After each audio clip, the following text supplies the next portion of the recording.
Esse é o Ancapso e nós vamos falar sobre o Larry Fink, que é o presidente lá do BlackRock, que é aquele grande fundo de investimento, que vocês sabem é um dos fundos que tem forçado muito essa questão de ESG, mas olha que beleza o mercado funcionando, né? Ele tem recebido muita oposição, vários investidores estão insatisfeitos, muita gente está querendo abandonar a BlackRock, a ponto de que ele se disse que ficou envergonhado de estar nesse debate político do ESG, né?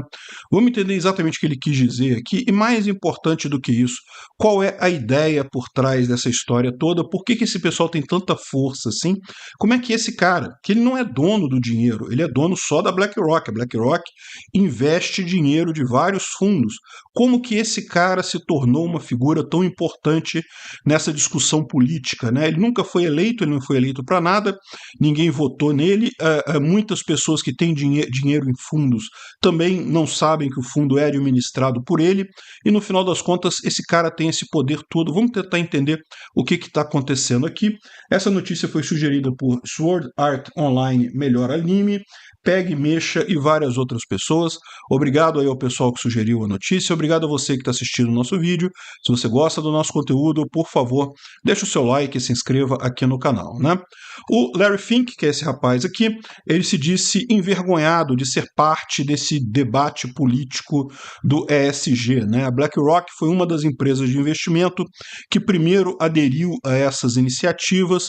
E por que isso fez tanta diferença no final das contas? Porque eles, na verdade, gerenciam os maiores fundos de investimento do planeta, né? Ele é um cara que escolhe quem ele vai investir, e qualquer empresa em que ele invista acaba tendo uma vantagem enorme.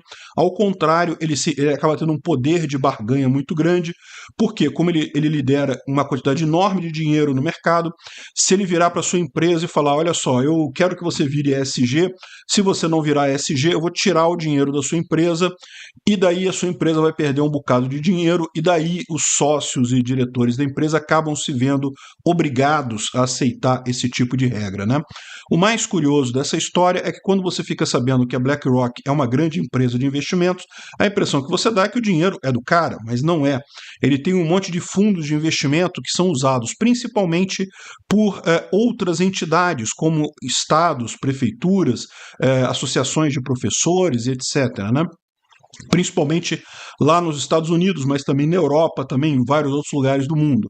Qual que é a ideia? Na maior parte do mundo civilizado, a aposentadoria é lidada da forma correta, né? Você tem um fundo que todo mês você contribui com aquele fundo, então vai juntando dinheiro. Quando chegar no dia da sua aposentadoria, você começa a retirar dinheiro desse fundo, e assim você está garantido ali até o dia da sua morte, sem precisar trabalhar ganhando com aquele dinheiro que você poupou ao longo da vida, né? É assim que é a forma correta. Aqui no Brasil tentaram fazer o gatilho do esquema pirâmide do INSS, que quem entra agora paga para quem sai de trás, né, para os mais velhos e coisa e tal. Isso simplesmente não tem chance de dar certo, sempre vai dar errado.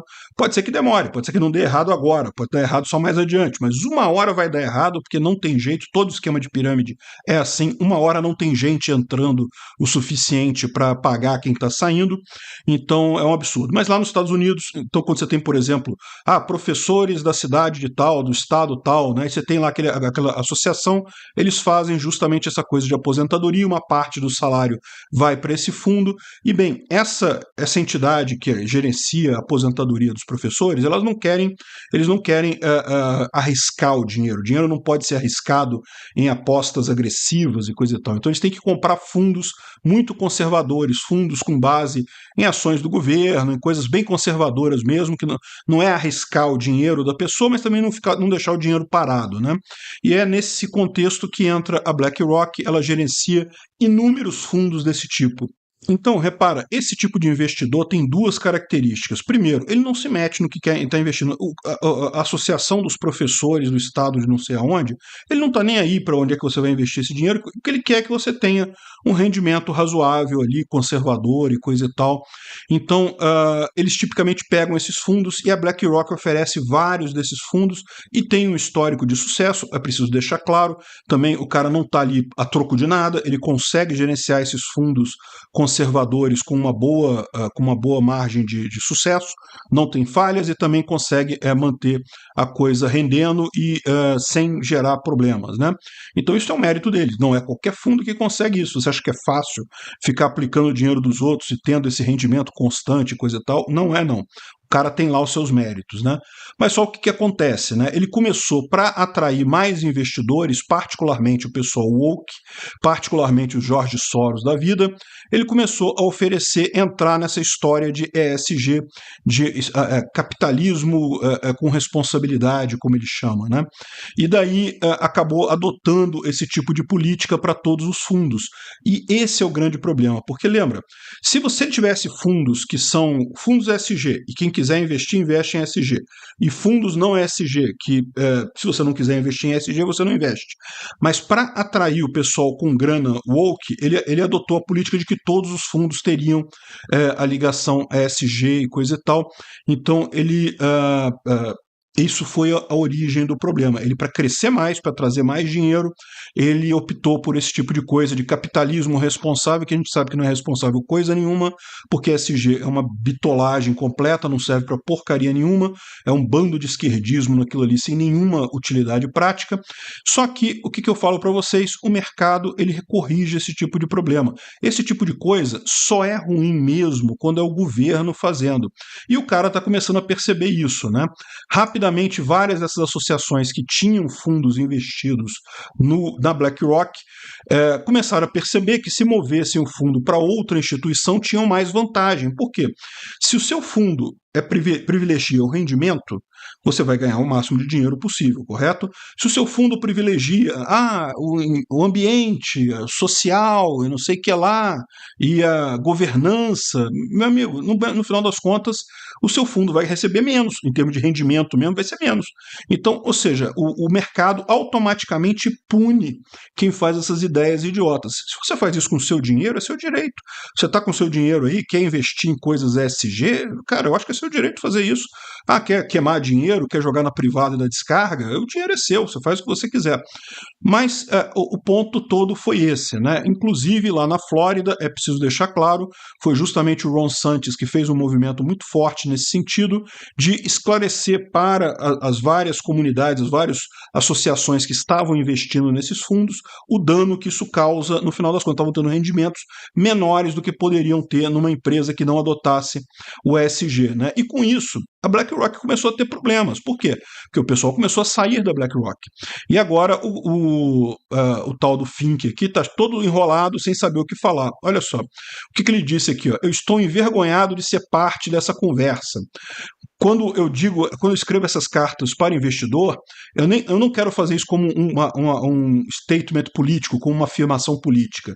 Elas são escritas para identificar características de longo termo, ou seja, de longo prazo dos nossos investidores, né? Então, ou seja, ele está dizendo que está preocupado com o longo prazo dos investidores. Olha, isso é um statement político, isso é uma afirmação política, no final das contas, né? Aí, mais tarde, ele voltou atrás. Não, eu nunca disse que eu estava envergonhado, ele disse, né? Eu não estou envergonhado, eu acredito em capitalismo consciente. Caramba, ou seja, é o que eu falo para vocês, a gente não precisa se preocupar com esse pessoal. Esse pessoal está botando a corda no pescoço, está afiando a lâmina da guilhotina e botando a cabeça ali dentro. Essas empresas de investimento que vêm com essas ideias idiotas estão fadadas a morrerem em algum momento. Quando que vai ser isso? Eu não sei, né? Bem, e aqui ó, eu não quero mais usar a palavra SG porque ela foi usada de forma errada, tanto pela extrema esquerda quanto pela extrema direita. E não sei o que ele viu de errado nisso daí. É muito claro que é ESG. ESG é o problema de você exigir contrapartidas ambientais para investir numa empresa, ambientais, sociológicas e governança, tudo com base em políticas da esquerda, não tem nada de política da direita, ele só política de esquerda. Então é você exigir da esquerda, exigir da empresa um direcionamento para a esquerda para você investir nela e tratar a empresa como se fosse uma refém no final das contas, se ela não seguir aquele seu roteiro político, porque é um roteiro político. Se não é dinheiro, se não é grana no final do mês, é roteiro político. Então, no final das contas, é isso que se trata. E, de novo, é o que eu falo, a gente não precisa se preocupar com essas coisas. Isso daqui, a gente precisa se preocupar se países começarem a obrigar as pessoas a seguir a ESG. Isso é uma coisa ruim. Mercado de carbono, isso que são leis que governos querem passar, isso é ruim. Por quê? Porque essas leis acabam forçando muitas pessoas nessa direção. ESG, até aqui pelo menos, é algo, uma sugestão, é uma coisa voluntária, as pessoas seguem se quiserem, as empresas seguem se quiserem. Tudo bem, tem essa pressão da BlackRock ali, mas empresa nenhuma é obrigada a seguir. E aí o resultado, o mercado se corrige. Está cheio de casos, de histórias aí de empresas que quiseram fazer abordagens revolucionárias e acabaram se ferrando completamente. Parece que o Larry Fink está indo nesse caminho, hein? Cuidado aí com a BlackRock. Obrigado por assistir o vídeo até o final. Além de curtir, compartilhar e se inscrever no canal, considere se tornar patrocinador com valores a partir de R$ 1,99. Clique no botão Seja Membro abaixo para saber as condições e vantagens de patrocinar o canal. Mais informações sobre o nosso projeto, visite nossos sites indicados na tela.